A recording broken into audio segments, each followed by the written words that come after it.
Hello guys! Welcome back to my channel. Today po, ituturo ko sa inyo on how to make a custom thumbnail.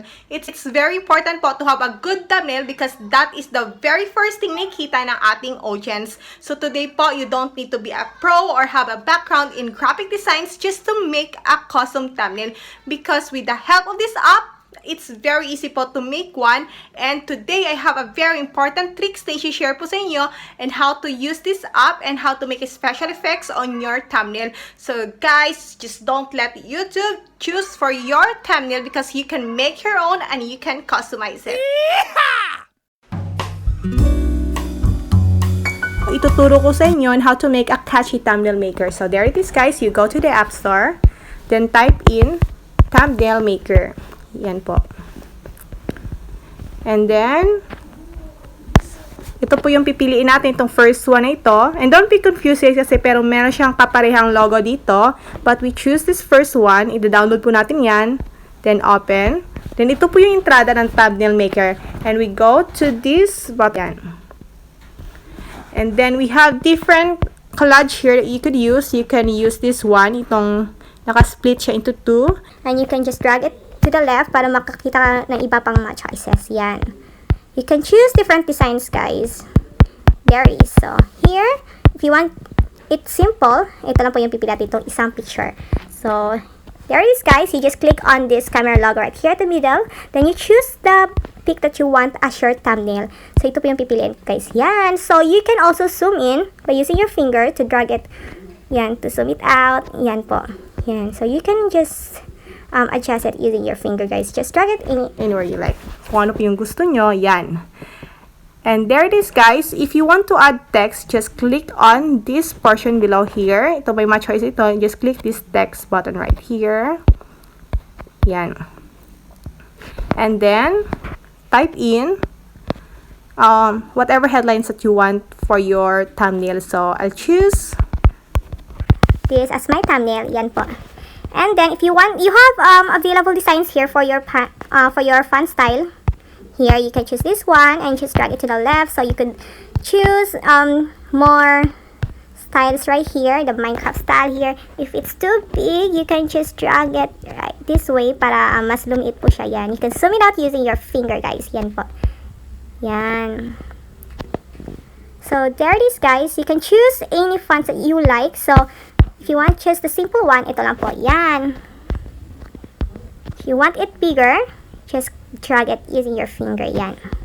So, parang, yan. Straight na po siya. If you want to put that on the top, right here, you can just drag it using your finger, guys. So, if you think you have mistaken to use the pic and you want to change it, just click this again. Itong collage logo na ito. Yan. Below.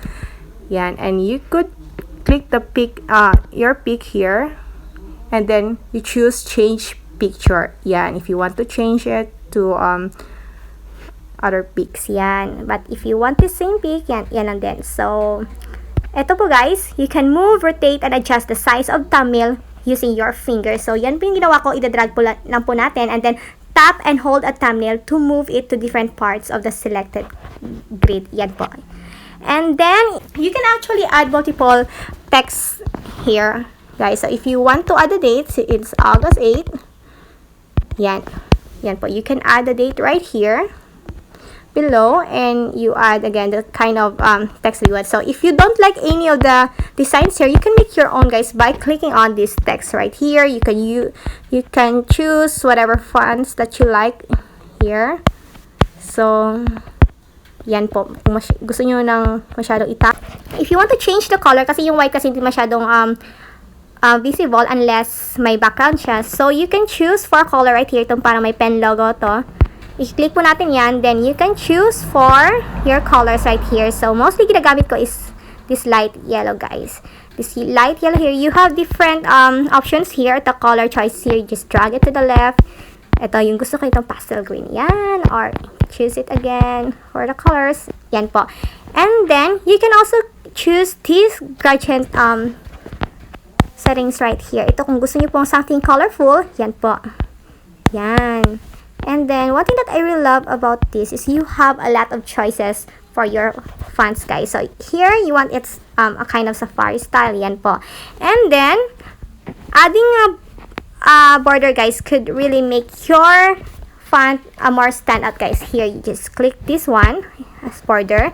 If you want a black border, you can choose this color and then click the stroke, guys. Kasi parang hindi siya masyadong visible kasi nga we need to adjust the stroke pa yan. Parang gusto nyo mas makapal pa talaga yung stroke para mas stand out yung text nyo. Yan. Pero masyado na-overdo ko na yung border niya. Yan. So, that one lang. Yan. If you want to make it kind of blurry, yan, guys. Yan po. Para siyang, it acts like a shadow of your text. Yan. So there it is, guys. You can also change the border into different colors, anything that you like, guys. So mostly I choose black for this one. So here at this option, you can choose the radius here of your text. There it is, guys. Para siyang meron siyang shadow. Yan, Alt +8. Yan siya. At ito yung capacity niya. If you add the shadow, ito yung capacity para hindi siya masyadong darken talaga. Yan lang. And the angle, kung gusto niyo talaga yung, if you want to play with your fonts, you can change the angle. Yan. This is meant for the shadow lang, guys. I-play nyo lang yan. Yan, kung gusto nyo, sa baba, sa taas. Yan po, guys. Yan, just, it's really fun playing with your fonts. Yan lang po. And also, kung feeling nyo, parang hindi siya na masyadong visible kasi nga, very colorful yung picture background nyo, you can add this text background right here. You just click this one and you click this black color para mag-stand out siya. And then we put it below right here. And then we adjust the width. Ito po, yan, para umabot hanggang dulo. Yan. And if you want to adjust the height, yan, pero masyadong makakover na yung pic nyo, so just leave it this way. Ganyan lang. Yan, guys. So, there it is. Parang masyadong malaki na yung cover niya sa picture. You just have to remove the radius. Yan, the capacity, and the angle, guys. Yan. And then, go to it again. Yan. Ito, ilagay na sa taas. Or to this one. And then, if you want to adjust the spacing, guys, kasi feeling nyo sobrang dikit-dikit na hindi na mabasa pag nagiging thumbnail na siya, you can adjust the spacing right here. Yan. There it is, guys. So, for this one right here, you can choose any color for your text background, guys. Pwede itong white. And if you don't want any text background, you can click this one right here. Ito para may minus sign siya. Para mawala yan. Para mawala yung background niya. And there it is, guys. So, putting again a background, meron din tricks dito, guys. Kung ayaw nyo siyang iabot hanggang dulo, pwede nyo siyang ganyan, minimize lang yan para mas lumiit. There it is. So, ito lang yung width na gusto nyo. Ayaw nyo siyang iabot hanggang dulo. So, hanggang dyan lang. So, choice nyo pa rin yun, guys. So, ito, you can also play with your borders right here by smoothing the edge. Yan po, yan.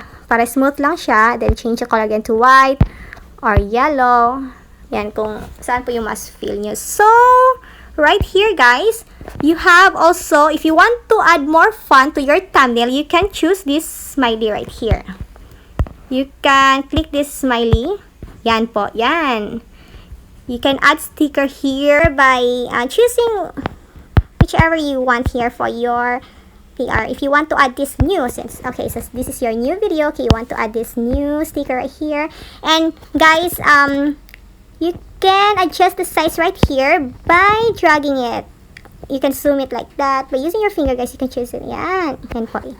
Yan. If you want it kind of bigger, yan po, para mas clarix. Yan. Okay, so if you want to add more sticker, guys, may pa available dito. Just click this one right here for your choices of stickers. Yan, parang nagigame kayo, you put on verses. Yan. There it is, guys. Yan. You can zoom it using your finger, guys. Yan, you can zoom in and out right there. So, you can actually add multiple stickers, guys. There it is. So, here, guys, with your sticker right here, you can also add more features right here by clicking on this cutout, guys. Itong cutout na to. Ito talaga yung sikreto ko. Yan. Okay, guys. So, here's the trick. So, if you want to add more fun and to make your thumbnail more catchy, guys, you can click this cut out button right here. Ito po yung cut out. So, you can choose from your pictures right here kung ano yung gusto nyong i-add to your thumbnail. Ito po. Ito na po yung thumbnail natin. If you want to add more features, just click on the picture here that you want to add. Since I want to add this one, ito po, i-click ko po ito. Then, you cut it out. So, ano po yung, saan po dito yung i-add nyo? Parang cut out lang po natin. Parang masyadong makapal itong marker ko, just reduce it to a thinner line. Yan. Okay, go back again. Ito po yan guys, pag a-undo natin yung arrow na yan. Undo natin. Yan. Ito lang po yung i-cut out ko. Yan. Pag i-cut out po yan, then, click this next. Yan. Masyado siyang you use this smart erase right here. Pag masyadong makapal, yan lang. I-reduce natin yan. This is the smart erase, guys. Yan. Para hindi masyadong, okay, click undo. Para hindi masyadong ma-erase yung edge ng picture that we want to add for our thumbnail. Ito po yan guys. Maganda kasi itong smart erase kasi hindi na dadala yung talagang image niya. Parang, yeah. Huwag lang i-overdo. Katulad dito, na-erase siya. So, i-undo lang po natin dito. Yan. Just be careful. Oh, na-undo ko naman. Wait. Yan. Just be careful guys in doing the smart erase. Yan. Compared kasi ito sa hard erase, kung saan yung nagawi ng fingers nyo, may i-erase talaga yan. With smart erase, parang at least, hindi siya masyadong talaga, smooth lang yung na-erase niya. At least yung image, hindi talaga nadidelete agad. Just like here sa teeth niya, at least, hindi natatanggal itong teeth ni Dino. Here, guys, we're almost done. There it is. Yan. This is really the hard part, guys. Plano na, yan. Oops. Na-overdo ko na. Yan.